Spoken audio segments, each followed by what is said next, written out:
Hello everyone, welcome back to our channel. It's T here and I'm back with another story time. If you have not watched my other two videos about D, please go back and watch those first so you can know what's going on now. So let's get into the story time. So basically, me and D continued to cheat on each other throughout our relationship. I can't really speak for him. I can only speak for myself. I know I did for sure. I do know he continued to mess with Sandra as well as his baby mama.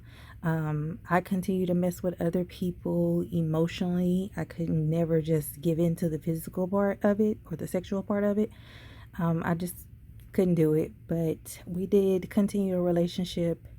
We did end up falling in love with each other. And that's just how it went. Something that I wanted to just be revenge and just jump out of it. It didn't go that way, and it was okay. Like he ended up being a blessing in disguise regardless. So yeah, that's how it went. Our relationship was kind of toxic. We went through a different amount of things throughout our time. He would break up with me a lot, like every day. I never broke up with him, but he would always break up with me like every other day. It'd be like an issue, something he would come up with. It was just toxic to me because when you're in a relationship, you shouldn't break up like that. Like, to me, you should just stay together or, end it all together. But he would break up with me all the time. So one day, I remember being in Indiana visiting my family, and I remember being out there. I'm having a good time, enjoying myself. And he would keep calling me, giving me problems, giving me it was just a hard time. Like, and when you out having fun and your significant other is giving you hell, it can kind of change your demeanor, like your attitude and everything. So it was frustrating for me because I'm really trying to enjoy myself, yet you just doing the most. So that's when it came to the time where I knew our relationship was coming to a halt, because I couldn't keep going through the same stuff every other day. I was just tired of him breaking up with me all the time. And even though it was hard for me to finally put my foot down and break up with him, it had to be done. So we finally broke up. I ended up getting into another relationship after this with someone else. It was like a short thing, but I continued to mess with D throughout that time. We continued to have sex throughout that time, but we were just no longer in a relationship because I was with somebody new. And even though I'm cheating on this new guy with him, that's just how things go sometimes. But we eventually continued our friendship after that. Like, I eventually stopped having sex with him. But we continued a friendship outside of that. And then I ended up graduating from high school and I went off to college. And he was very motivating and pushing me towards it. I appreciate him for that. But our friendship started taking a turn when I went to college, because we used to just call and just hang out or just chop it up about stuff. So when I finally went off to college, it was like he would call me and he would hear or claim he heard all these rumors about me. Like, oh, I heard you gotten thick or you got a butt and all this. So we met up when I came home one time and he was like, oh, I don't know what they're talking about, you look the same to me or whatever. Or he'd be like, oh, now I heard you're a stripper. I'm like, where are you getting all this information from? Like, it was always something negative he was coming to say to me, and it was just starting to become an aggravating thing. Then there was another time, and this is when I knew I had to cut him off completely, because I was in another relationship after that. My new boyfriend, let's call him Donald. Donald and I had mutual friends with D. We all went to high school together. So we all knew each other, and D called me one time and asked me if he could go to this New Year's party that my roommate was having. And I was like, well, I'll ask her because she knows him as well. She was very close to him. So I asked her, and he ended up calling to ask himself, and she said yes. So we went to the party. He came. Donald was there. Donald was not happy about it. Um, to later find out that Dee told Donald that he said he was going to have sex with me that night. He told this to Donald and a group of other guy friends we had. It wasn't true. Like, when I got with Donald, I was no longer messing with Dee in that way. So Donald got mad, upset with me. We had a whole fight. So now Dee is trying to affect my new relationship, and that's just when I knew I had to cut it off completely with him as a friend. He was just doing so much damage in my life, and it was just after me and Donald eventually broke up after a while.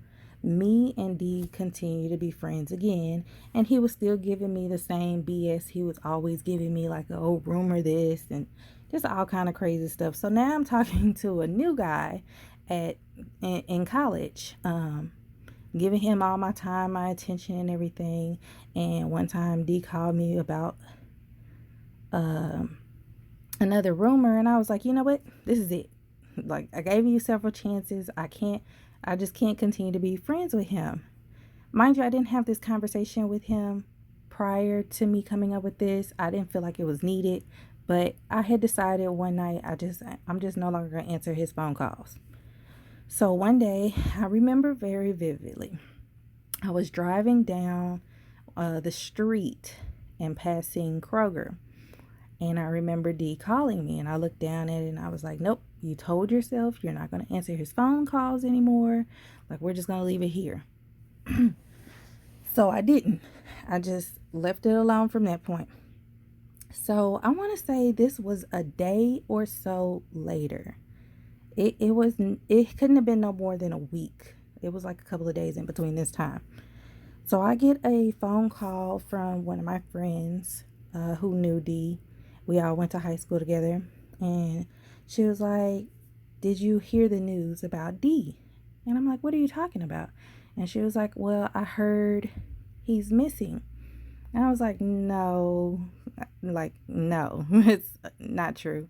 And she was like, yeah, that's what everybody's saying right now on social media. So I'm like, okay, well, let me call him and find out what's going on. So I call him, no answer. I'm blowing up his phone, no answer. It's ringing, but no answer. So I call one of the many numbers that I have for him, and finally his grandmother picks up, and I was like, yeah, I heard that Dee's missing. Is that true? And she said yes. So I'm like, okay, all right. So I'm trying to process it in my head, and I'm like, okay, this is not a big deal. Like, he's fine. Nothing's wrong. So a couple of days later after this, I find out that he's dead and he had been murdered. And I won't go into the details of everything that happened with that. Just, he was murdered. So this was the first time I've ever had to deal with a death that was so close to me. So it was hard for me to process it. It was hard for me to grieve. I went through so many different emotions so quickly. Like, I don't know how to explain it. If you ever dealt with a death, then you can kind of get where I'm going with this. So I eventually started feeling all these different emotions because, like I said, a couple of days prior to this, he had called me. Who knew that that would be the last time I get to talk to him? And I wish I would have, still to this day, I wish I would have answered the phone. I somehow think that maybe I could have changed something. I don't know. But then I started feeling guilty because why didn't I pick up that phone call? Then I started getting angry with myself and the situation. Then I started going into a deep, dark depression. I lost a lot of weight. I got really, really tiny. At this time, I was smoking weed, so I'm smoking it even heavier now that I found out he's dead. So I started smoking way heavier than I normally would. I'm no longer eating, which I would just be crying all the time. Like I would just break out in tears in the middle of a class, or me walking around, or just sitting in my room. Like I'm just nonstop crying, bawling my eyes out. I went to his wake because I'm not a fan of going to funerals. They're so sad. I mean, wakes are sad too, but to me, the funeral is like the final say. Like, it's really sad. So I decided to go down to his wake, and this was around the time of my college's homecoming. So his wake was, let's just say it was that Thursday, and Friday, Saturday was our homecoming at school. So I said I'll drive home, go to the wake, and then come back to school because I had invited family and friends to come visit, and I didn't want to cancel it on them, and they wanted to come out to cheer me up. So I went to the wake, and when I tell you this wake was a mess, it was a mess. I went and I thought I was fine at this point. Like I thought I was good. I thought I was done crying. The closer I got to the casket, the harder it was for me to contain my emotions. So I started bawling out, crying. Mind you, they had a closed casket, so we wouldn't even be able to look at him and say goodbye. So I'm bawling my eyes out, and it's just I couldn't even stop it. And at the wake, just so happened, Sandra was there as well. And she sees me crying. And mind you, at one point in time, me and her were friends. So she sees me crying and she consoles me. And I appreciate it at the time, and I still appreciate it now because, I mean, I don't know what I felt for her in that moment, but at that time, like all I wanted to do was just cry my eyes out. So I'm thankful that she did that, and I'm very appreciative of it. So after that situation, then his at the time girlfriend, she comes in and she just bawling, screaming, hollering, and she just like, let me see him, let me see him, like screaming at the top of her lungs, just making a scene. They ended up having to drag her out, and she's screaming, I'm his fiance, I'm his fiance, like I can see him, let me see him. She's fussing and cussing, and I'm just like, this is so crazy. But I don't remember, he never told me that they were engaged or anything, so I don't know if that was true or not.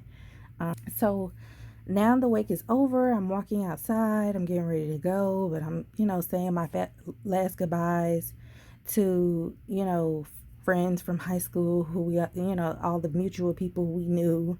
And I remember standing there and seeing his baby mama standing like a little bit across from me. And she's with her group of friends. And I can overhear her say, I don't know why she's here. I don't know what she's doing here. Like, what did she come for? And in that moment, I could have caused the scene as well, but I just had so much respect for his family and for him that I just thought it just wouldn't have been cute. So I ended up just letting her have it, and I ended up leaving and coming back to school. So I ended up coming back to the school. My friends and family came to visit me, and I had a bear he gave me for Valentine's Day, and I brought the bear back with me. And in the bear, it was a Build-A-Bear. If you know Build-A-Bears, you can put a voice recording in the bear.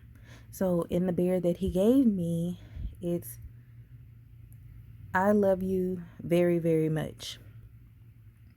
So my friends and family knew that I had it and they wanted to hear it, so they played his voice.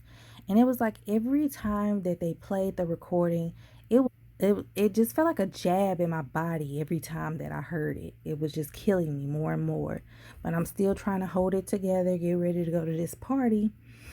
We go to the party, and a fight breaks out with some of my friends, some of my guy friends, And then the next thing you know, I just fall to the ground. I'm bawling out, crying because I'm just like thinking of all the things that could happen um, in this moment. Like I'm crying my ass off, and they ended up having to pick me up and drag me out. And yeah, we tried to continue the weekend, but it was really hard for me to do because I was going through so much. I eventually started going to therapy because I was going through so much at the time. Not only was I was I grieving, I was going through a multitude of other things as well. Um, Financially, friends wise. I was talking to at the time, he didn't understand why I was crying over an ex. So it was just so much going on with me, and weed to mask my problems and not eating and everything, and the weight loss. I ended up having to drop out of college because I could not take everything that was going on with me at the time. And I'm just going to leave the story there. And if you want to hear the rest of this, please continue to watch our channel, like, comment, and subscribe. And I'll see you guys next time.